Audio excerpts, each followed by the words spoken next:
Greetings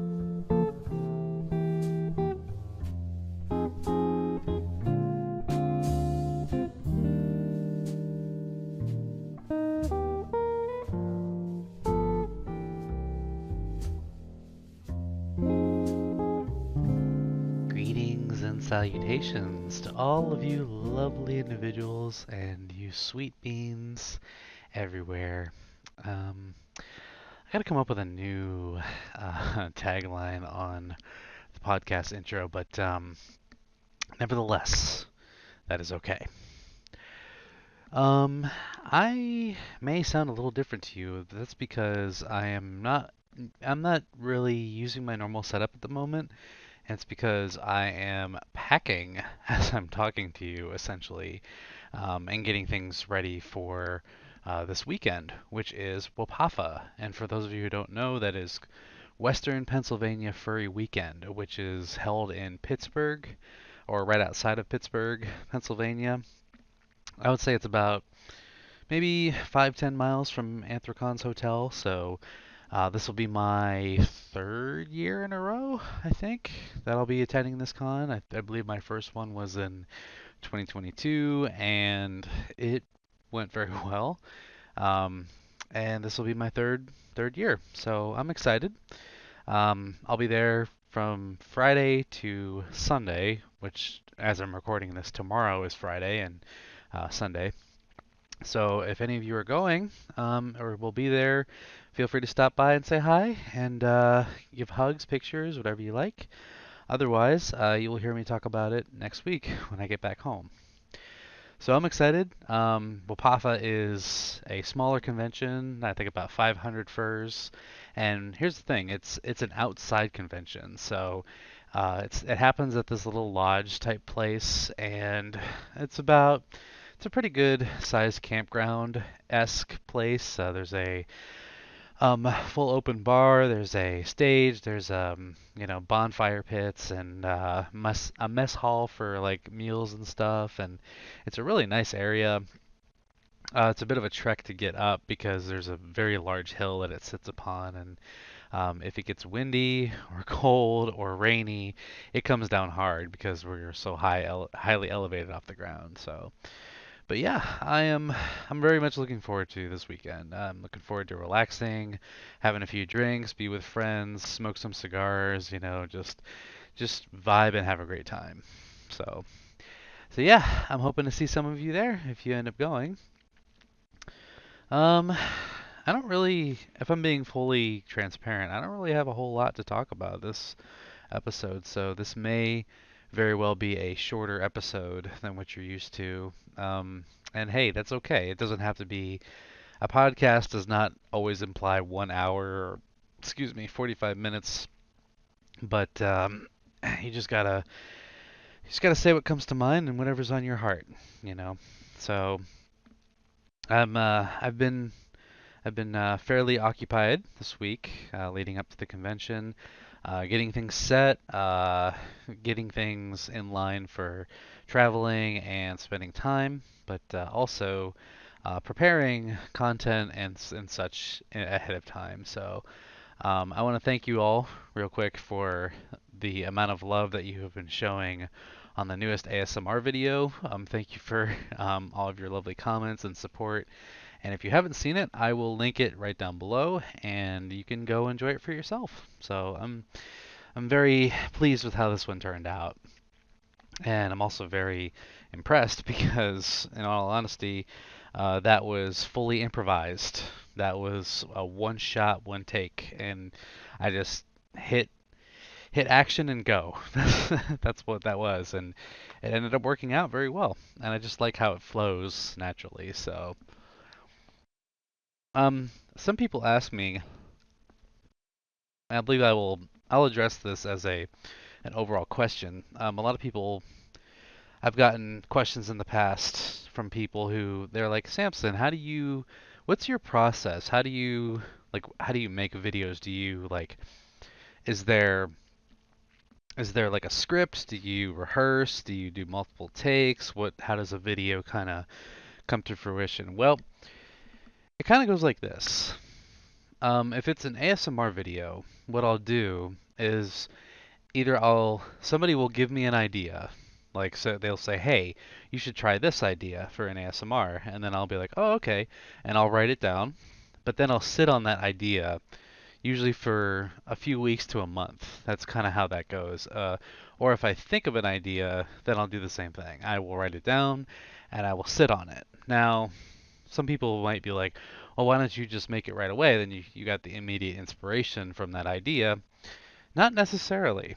The way that my creative process works is, and I believe one of my favorite authors will agree with this, is you have to let an idea stew, let it boil, let it just kind of manifest or mature, as he would put it. The author that I'm referring to is, of course, Austin Kleon. I have referenced his work before. Um, it Part of what he talks about is you got to let an idea sometimes, not all the time, but you have to sometimes let an idea mature. So in the same way that you leave a bottle of whiskey on a shelf to age, or you leave a cigar in a humidor to let it kind of like grow a little bit and kind of just, let that leaf settle and let it grow a little bit more. And that's, I don't mean grow like a leaf grows, but like let it kind of age. Or if you want to make spaghetti, you got to boil the pot, right? If it's a more short-term idea. And what that does for me is I'll have an idea or a set of ideas. I have a whole list, like I have a whole like notepad full of ideas that I pull from. If I get inspiration from anywhere, anybody, or anything, I will write it down, no matter how ridiculous or minuscule or even minimal it sounds. I will write it down because I'm like, oh, maybe I can make something of this, right? So I I let the ideas wash over me, and then I take it after, say, it could be a few days, could be a week, could be a month, right? I usually don't let an idea sit more than 6 months. I will pull that idea anywhere from 1 to 3 months in of letting it mature. And what that maturing process does is that I can let it wash over me and I can think about it. So I'll think like, okay, I like this idea that this person gave me or that I got from, this element or video or something else. And here's what I can start doing with it. So I'll start making bullet points. Okay, talk about this, and this would be like quote unquote the script, right? Talk about this, add that, make sure you include this. Have excuse me, have a direction that you're trying to go so that you get to this end point here in the video. Usually that goes with the roleplay ASMR. So like the doctor videos, the therapy videos, the interview videos. I haven't really done a teacher yet. That is one of my ideas that I haven't quite perfected yet.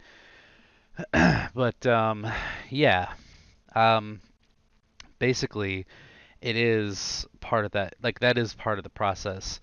Um, and I will bullet point it, and I will make it like, okay, so add these kind of tingle elements. Like if I want to add noisemakers, or if I want to add plushies, or a visual aid of some kind, or if I want to reference a certain topic that the video is talking about, then I will put that in bullet points. Now, if let's say it's like a roleplay ASMR, like for example, let's use the doctor videos that a lot of people seem to like. I will do them in acts. So a lot of times in an essay analysis in colleges, or what's the word I'm looking for? It's not analysis, but it's like it uses Roman numerals. So like 1, 2, and 3, like the body of your paper. You have your thesis statement, which is the end statement of your like the ending of your first paragraph. That is your intro.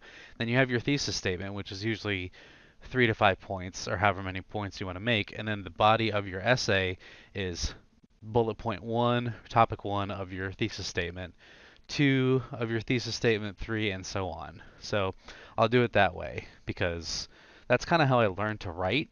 That is how I learned to write, is these acts, right? So Act 1 we'll talk about this. Act 2 we'll talk about that.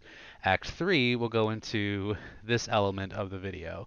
And then the outro, or the final act slash epilogue, I guess you could call it, is okay, here's how we wrap up the video. And I will sit there and mull over it for hours. I will write it down, study it again, read it again, and very seldom do I have that script, as it were, in front of me while I'm doing a video, unless I absolutely have to, right?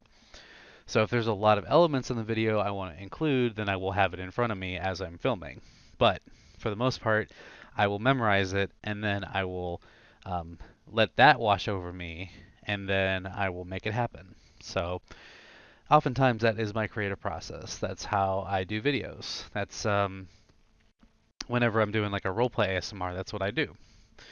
When it comes to simpler ideas like falling asleep, or meditation, or some sort of a, talking you down from something ASMR, I will usually ad lib those. I will completely improvise those videos. So, for example, the last video, which was waking up and comforting you from a bad dream ASMR, then I will usually think of a few points like, okay, walk in and say this. Like, and this is all in my head, right? I won't even write anything down. I'll say like, okay, walk in and say this to the viewer. Then go and comfort them. Say what you need to say. Implement your paws, like, paw movements. Um, have a plushie if necessary. Have blankets to cover them and kiss them goodnight. And that's it. That's the entire video. And stretch that out. Stretch those simple mental parachute ideas out into 20 to 30 minutes. And it usually works out. Now, don't get me wrong. There are many times where I will do a video and I'll either have a script or not have a script. It's kind of a toss up between the two that this happens, but multiple takes will happen. Multiple takes will ensue. I have had videos where I've done it all in one shot and it only took me like an hour. And I've had other videos where I would have to do multiple takes of the same sequence or the same scene or the same act, either because of elemental noise, or because I flubbed a word, or because I accidentally said a cuss word, which does happen sometimes. I'm sorry to break your heart, but I do let a word slip sometimes because I'm frustrated, right? So at that point, I just need to take a deep breath, maybe take a break, come back, and then try it again. Um, and a lot of times, and some of you cat lovers will enjoy this, a lot of times I get interrupted by Archie. Archie is one of the banes of my filming career. He will get in the shot when he's not supposed to. He'll start getting the zoomies and running around crazy. He'll start scratching something. He'll start meowing, or he'll be really loud when he's using the litter box. So, like, it sounds like he's digging sandcastles in his litter box sometimes. It's like, what are you trying to dig to China? What are you doing? So, that happens quite a bit. Um, Other than that, filming itself on average takes about an hour and a half to 2 hours per video. Editing itself, depending on the video, will usually take about 2 to 3 hours for editing. And then upload time is about an hour and 15 minutes. So that's, oh, actually, render time is about 2 hours because of the quality of the video. And then the uh, the upload time is about an hour and 15 minutes. So altogether, we're looking at, let's see, about 2 hours, 5.5. Say 5.5 plus render time is about 6 to 7 hours. Takes me about 6 to 7 hours from square one, suiting up, setting up the shot, getting the video, filming, um, stopping, desuiting, importing the video and the audio onto my editor, editing the video, completing it, rendering it, uploading it, process, uploaded. About 7 hours per video on average, which is a long time. Now it's about, I'd say, 7 to 8 hours a week that I'm working on YouTube stuff. Maybe 10 hours if I include like a live stream. Well, not a live stream, but like a short or maybe like an extra video or something like that, answering comments or going through and just managing the channel. Altogether, I would say it's about 12 hours per week, if I'm being completely honest, of the time that I put into um, video making. So I was on a tangent, the perfect tangent onto the next topic. I was just thinking about it the other day about whether or not this will be a career someday. Now, would I like that? Sure. I would love to be making videos full time. I would love to be getting paid to make videos every week and have that be my support and income.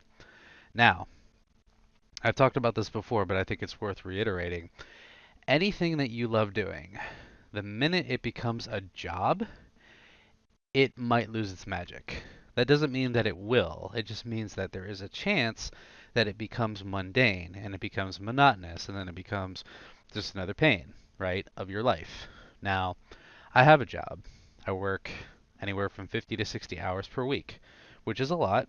I don't necessarily have to do that, but I do because I like having the extra money and the overtime and the time and a half, and also getting the extra vacation time through my job for conventions and events and stuff. But it, to me, is purely just a job. I've talked about it before. It is a warehouse slash inventory slash machine shop type job. I'm not going to display much specific details or where it is or what it is, but basically that's what I do. I work in a warehouse full time, and I work overtime in that warehouse. And it's work that I've done for many years. It's work that I started out with back in high school, and it is work that I will probably continue until I decide to make a big career move, which is going into my field of psychology. So, to me, it's just a job. I go there, I do what I need to do, put in my time, my hours, put in the work, and I go home and I don't think about it. I turn it off when I leave the building, and that job does not exist until 8 o'clock the next day. When I'm home, I'm working on YouTube stuff, I'm working on Twitch streams, I'm editing, I'm doing all this other stuff that I do when I'm not at my regular job. I don't even think about my regular job when I am not there. So I think that's the healthy way to look at it is you have to keep those two things separate. You have to keep your work life separate from your personal life to an extent, and you have to have a level of boundaries when it comes to your regular job because first of all, you never know who is going to be curious in your line of work, in your job, as to what you do outside of work. You never know who might even help you in your endeavors outside of work. But at the same time, you have to be very careful with who you talk to. You have to be careful with who you associate with and who you call friends at work because the way I see it, the people who I work with, other than maybe a select like one or two people at my work, I really in real life consider friends. There is one person that I can truly call a friend from my job, and that is only because we have a lot in common and we've hung out outside of work. Now, this person is the only person at my work who I've hung out with outside of work. And when we're together, we don't even talk about work. We just enjoy our time together, we enjoy our company, and that's it. But everybody else is a coworker. They are not friends to me. They are coworkers, they're associates, they're colleagues, peers, whatever word you want to use, and that's it. And that's okay. I think we have that mutual understanding as colleagues is when you're at work, you're at work. You're with your colleagues, you're not friends, right? I used to work with a guy who once told me he doesn't work there anymore, but one of the guys who used to work at my workplace said, "You guys are probably the best friends that I have." And I was like, "Whoa, hold on, buddy. I never even said that we were friends, and here you are calling me your best friend." And by the way, I don't even talk to this individual anymore. I have not seen this individual for almost a year now, and they have gone off to other things, other endeavors. So more power to them. But that was a really that comment really took me back. Like, oh my gosh, like that is a very bold statement. So clearly this person has some issues with boundaries. Now, it's not inherently a bad thing to have friends at work. You can. That's not what I'm saying. What I'm saying is you need to discern very carefully who you consider friends at work and who you consider friends outside of work as well. So that's just something that's been on my heart. And going back to the making this a career type thing, as much as I would love for YouTube and Twitch and other things to be a career, at the same time, I don't. Because I know the risk that comes with it and it being mundane and it being growing boring and monotonous and other things. So I need to be careful with one, with growth, and two, I need to be careful with how I view this line of work, this YouTube thing that I'm doing. So that's just something that I've been thinking about, like, hey, maybe it'll happen one day. And if it happens, it happens. Great. But it is not something that I'm banking on. I have met a number of individuals on this platform that is their ultimate goal, is to make this their job. And that's cool. You can do that. That is totally valid. That is a good goal to have. But as long as you understand the risks and the monotony and all the things that it can bring, maybe the heartbreak, the depression, anxiety, a bunch of things that are involved with making this your job, because literally you're your own boss. You're the one who determines how you put out your own content and how you bring it to people, right? So it's good to have that goal, but as long as you understand the risk and the reward, the means and the justifying of the means from beginning to end, and the amount of hours and time and oh gosh, like the large audience you might attract one day. That's a lot to keep up with, if I'm being completely honest. I've definitely felt burnout from this platform before, and it's not even my full-time job. It's a side job. It's something that, yes, I do make money at, but it is not a very large amount of money. It's chump change. It's spending money. It's petty cash, if you will. So, excuse me. I'm not going to say how much exactly, but it is nowhere near the amount that is livable. I can guarantee you that. So, and I've been at this for many years. I'm going on 4 years, past 4 years now, of making content like part-time. And even after almost 5 years of being on this platform consistently, it don't pay the bills, right? It takes a long time to get where you want to go. And for some people, it might happen overnight. It might happen sooner than they think, and that's okay. Like, it happens to some and not others. You can have some who work for literally 10 to 15 years and they are still on stage, I don't know, ground zero stage of the platform of getting views and that kind of thing. And it really does, it really does do something to you. It feels different when it becomes a job. Because when I started, when I got monetized on this platform, that day felt like any other day, to be honest. I got an email from YouTube and it said, "Hey, congratulations, you are eligible for ad monetization. You're eligible for AdSense." And I was like, "Okay, cool, great. Ads are gonna play on my video regardless, so might as well get paid for it, I guess." So all this to say, all in all, it can it. I want to try and say this lovingly and as careful as possible, but um, I often feel like there's a lot of vanity that comes with this platform, and I don't mean that in a harsh way. I mean that in the sense of having these things happen and doing these things because, it's like your ultimate goal and it's all these things. Like it's it's like your be all end all. It can turn vain real quick. Now, what do I mean by vanity? I mean that in the end, you are what makes it matter. You as the creator, you are what makes your content matter. You are what makes your content enjoyable. You are the one who makes your content worth it for others to see.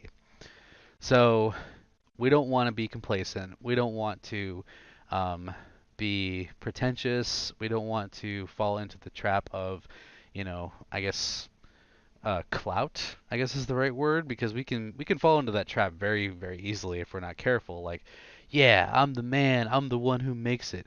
No, come on. Like we need to think rationally about this. Like, it is something that can happen to all of us. And if we're not careful, we can definitely get an ego from it. So, I have had to fight my own ego. I'm not gonna lie, I have gonna be fully transparent. I have had to fight my own ego on this platform before, and it very much does plague you if we're not careful. So that would be my encouragement to you is, you know, ego. Once you feel your ego be inflated, just remember to humble yourself and remember that you know, this is something that you put yourself into, and it depends on how you put yourself into it. So if people see that ego, or they even smell a whiff of um, pride, like overwhelming pride with something that you're putting out there, then they're gonna know. And what all that to say, it's important to be authentic. It is important to be real. It is important to be yourself. Be yourself on this platform and don't let anybody else tell you what it should or shouldn't be. And more or less, um, moreover, I should say, don't let yourself get in the way of it. Because we can very easily if we're not careful. So, it's just a bit of wisdom. Hopefully that made sense, and hope that didn't come off too harsh because I know that that can be it can be a rough topic for some to hear, but it can happen. It can happen to all of us. So just remember the responsibility that comes with it, and I hope that that was encouraging on some level. Wow, we're almost 30 minutes in. I can't believe we made it this far, but um, I think I want to end this with even better news. Just I just want to say real quick and with full heart that I really, really do appreciate every single person that clicks on and even clicks off, and who leaves a like, who takes the time to subscribe, who um, is bold enough to leave a comment, to share, to even put out their own stories and become inspired from someone else's content. I've seen people who are putting out ASMRs, and they've told me personally that it's because they watched mine that they wanted to do their own. And honestly, I don't know how to feel about that. Like, that is a big thing to have someone tell you that. Like, oh my gosh, you were such an inspiration, and I'm starting to make my own ASMRs because of you. And it's like, well, thanks, but I'm just a kitty fox on the internet. I don't know how much of an impact for real that I'm making, but clearly it's done something to you. So, but with that said, that is what I appreciate so so much. Like, everything that comes with the platform, and to the people who say that they were inspired, and like I said, those who leave comments and notes and send messages and that type of thing. It's just it means so much to me, and I can't express it into words how grateful I am to have this happen on this platform constantly, every week, every day, reading comments, seeing likes, and all that stuff. It just means so much. And oh man, if there were words to describe it, I would definitely use all of them. you know. So I want to take this time to thank you all, to just give you my sincere and unbridled appreciation, to just give you as much as I can in return. I don't know how much that is. I really don't. I don't know how much I can give to repay and to um, to how much can I give back truly? And the truth is not enough to say thank you. Um, how much it means every day, and every day I look forward to it. Every day I look forward to seeing all of the love and all of the continued support, and it's literally a dream.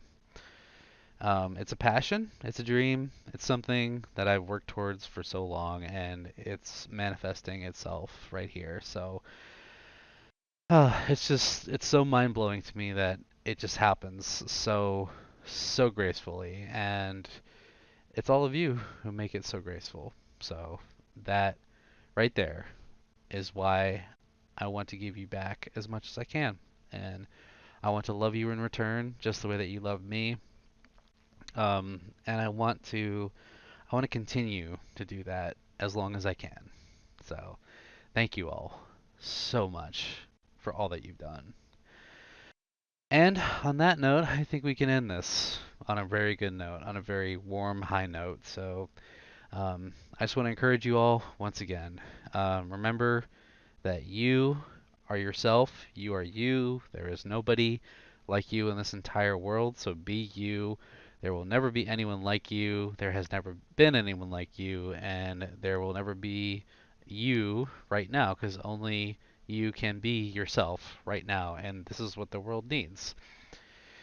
You have a purpose to fulfill from where you started to where you are now. The Latin phrase sic parvis magna, greatness from small beginnings. Remember your humble beginnings. Remember the roots and where you came from. Oftentimes you will find inspiration and motivation from your roots and where you started. Remember those who brought you up, and remember those who are standing by you to this day. And remember that you are on a journey and you are fulfilling your purpose right now, whatever that is, and you're not done yet. The world needs you just the way you are. Don't let anybody ever tell you what you can and can't be, and only you can determine that. Only you can say who you truly are. So, I want to thank you all once again for listening to another podcast. I'm looking forward to meeting some of you, hopefully at Wapafa, and if not, at MFF in a couple months.